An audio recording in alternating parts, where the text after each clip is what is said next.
So Thailand is the most popular tourist destination in the whole of Southeast Asia, and it's easy to see why. With its massive array of beautiful temples, the huge cultural diversity, you've got the animals that people flock from miles to see to hang out with the elephants, you've got some of the best islands in the world, and to go along with that, some of the best beach parties in the world.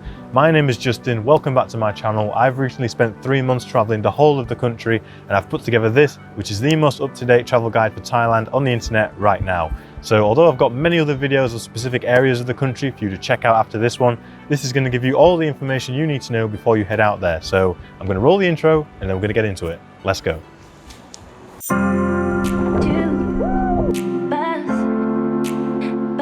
Got a crocodile farm on board. I'm going to go see the captain now. He'll let me steer the ship. Welcome to the M1.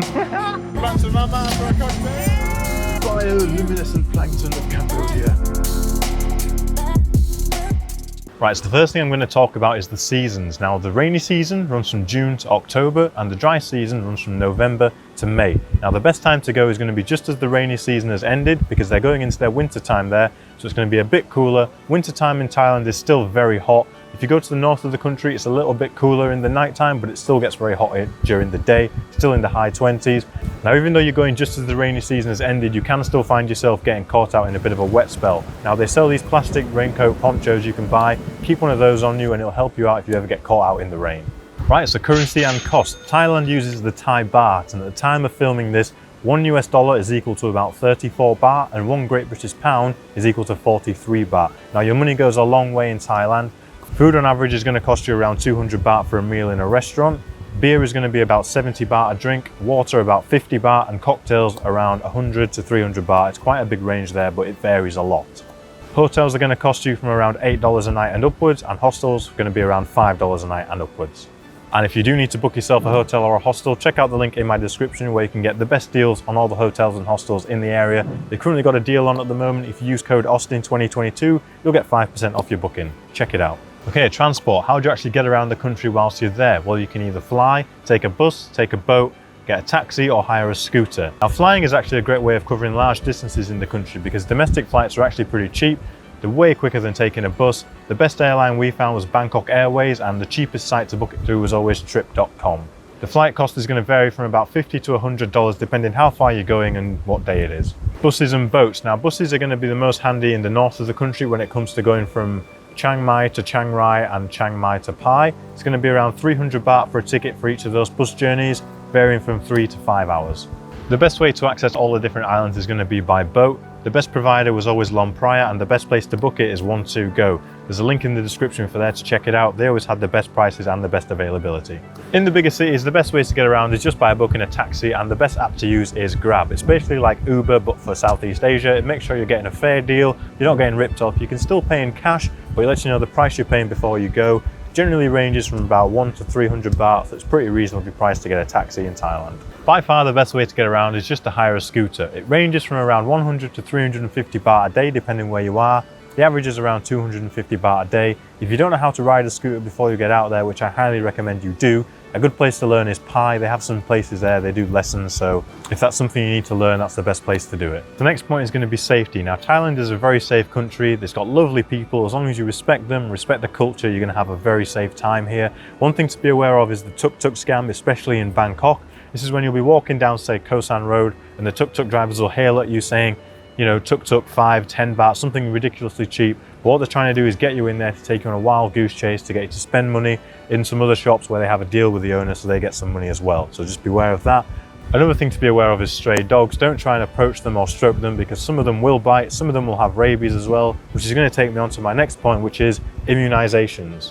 Now, when it comes to immunisations, there's a lot of different ones you can have. I took 3 before I got there, which was hepatitis A, DTP, which is diphtheria, tetanus and polio, and I had my typhoid jab as well. I didn't take a rabies shot because I was going to be careful around stray dogs anyway. You can do if you feel a bit more uncomfortable, but those are the basic 3 that I recommend before you head out there. Alright, just a little bit of etiquette now when it comes to temples and Buddha. When you're visiting a temple, guys, it's fine to wear a t-shirt and some shorts, but girls, you need to have your shoulders and your knees covered up, so you're gonna have to wear a t-shirt and some trousers. It's just to be respectful. Also, when you go inside the temples, there are some areas that say please remove your shoes before you go in. These are just places of worship. You're fine to go in, just remove your shoes before you do so. Also, at no point during or after your trip should you ever get a tattoo of Buddha on your body because it's highly disrespectful to the people. Just don't do it. When you arrive, you also need to get yourself a SIM card. I recommend using the provider Ace. They were absolutely fantastic for my entire trip. No problems, great coverage for the whole country and on the islands. Don't buy a SIM card in the airport as soon as you arrive because you can get better deals in shops just in the local town of Phuket. Right, so now that we've covered all of the basics, I'm going to get into my recommended route for traveling Thailand. Now, I recommend you start in the south of the country, work your way to the north and visit the islands in the middle along the way. So this means arriving into Phuket. Now, whilst you're in Phuket, some of the things you absolutely have to do, you have to go and see the Big Buddha, you have to have a night out on Bangla Road, you have to go to Patong Beach, and you should also try and visit Freedom Beach. Freedom Beach is a little bit more of a hike to get there, but it's a beautiful beach when you do. From Phuket, I then recommend you make your way up towards Krabi. Now, Krabi is where you can visit the Phi Phi Islands from. You can also check out Railay Beach and also visit the Tiger Temple, which has 1,260 steps to get all the way to the top. And yes, it's as tiring as it sounds. Make sure to take plenty of water with you, but the view from the top is well worth it. After Krabi, I then recommend you take a bus north to the coastline and then a boat from there to Koh Samui. Now, Koh Samui has got some beautiful beaches. It's also got some amazing waterfalls as well to check out. You should also go and check out Fisherman's Village on a night time. There's some good places to eat and drink there. And they also have some really nice temples and they've got their own little Big Buddha as well. After Koh Samui, you should make your way up to Koh Phagnan. Now, this is the party island and you've got to time your trip so that you arrive here for a full moon party. It is one of the biggest beach parties in the whole world and it's absolutely mental. So make sure to time your trip around a full moon for Koh Phagnan. After you've had a mad time on Koh Phagnan, you can make your way up to Koh Tao and have a much more relaxed time on this island. Now, Koh Tao is the place to go if you want to do any snorkeling or scuba diving. It's the best place to get your PADI certificate because it's so cheap. The waters are so clear, the weather's amazing. Spend some time on the beaches here, go and see Nanyuan Island, go to Altanote Beach as well, that's a great beach. And also make your way up to see the Isle of Koh Tao sign. You've got a great view from up there and a nice seat as well. After Koh Tao, you need to take a ferry back to Koh Samui and then I recommend you fly from there to Bangkok. Now, Bangkok being the capital of Thailand means it's got some of the most impressive temples to take a look at. So spend a day taking a look at all of those. Have a night out on Koh San Road. Maybe if you're there around New Year, you can have the New Year's party there. Visit some of the lovely parks that Bangkok also has to offer. You've got floating markets as well to go to. Go and try some of the local food there. Also have a look to see if there's a Thai boxing match going on while you're there. That's a great event to go to as well. And if you need to get your visa extended so you can stay longer in Thailand, this is the place to do it. After Bangkok, I recommend you make your way to Pattaya. Now, it's known as the Sin City of Thailand, and I'm sure you'll find out why when you get there. Some of the things to do here are take a look at Khao Chi Chan, which is a huge Buddha carved into the side of a mountain. Go visit the Nong Nooch Tropical Garden. Head to Tree Town on a night for a great array of food and drinks. Visit the Sanctuary of Truth, which is this huge sort of temple that's being constructed only using wood, and also spend some time on Pattaya Beach. After Pattaya, you can then head to Bangkok, and here's where you've got two options. You can either head from here to Trat and then go visit Koh Chang, which is another lovely island in Thailand, or you can just head straight to the north of the country. Now, I recommend you go to Koh Chang because it's a lovely island, and here's my itinerary for Koh Chang. Now, in Koh Chang, the place that we stayed in was called Watercolors. I recommend staying here because it's literally just on the river as it goes into the sea. You can take the canoes out for free as well, so you can paddle out and watch the sunset from the sea itself. The beaches in Koh Chang are also so nice. It's a great place again to do some snorkeling. There's a lovely waterfall here as well called Klong Plu. It's a great place to just wind down, relax, and just spend a week recharging, ready for visiting the north of the country next. So go from Koh Chang back to Bangkok, and then I recommend you fly from here to Chiang Mai. You can get an overnight bus or train, but flying works out at pretty much the same cost at like 10% of the time. Make sure to time your trip to Chiang Mai so that you're there on a Sunday because they have an amazing Sunday night market you need to check out as well. Also, it's the most popular place where people go to an ethical elephant sanctuary. Go and spend a day with the elephants. It's a wonderful experience, one you will not forget. Now, Chiang Mai also has a lot of temples throughout the city itself, and if you just hop outside the city, there's a mountain called Doi Suthep. Go to the temple at the top of that to see sunrise because that is absolutely astonishing. After Chiang Mai, you can head your way up to Chiang Rai. Now here you've got the white, blue and black temples to visit. They have a wonderful clock tower in the middle of the city as well. It does a light show at 7 o'clock every evening. Go and check that out.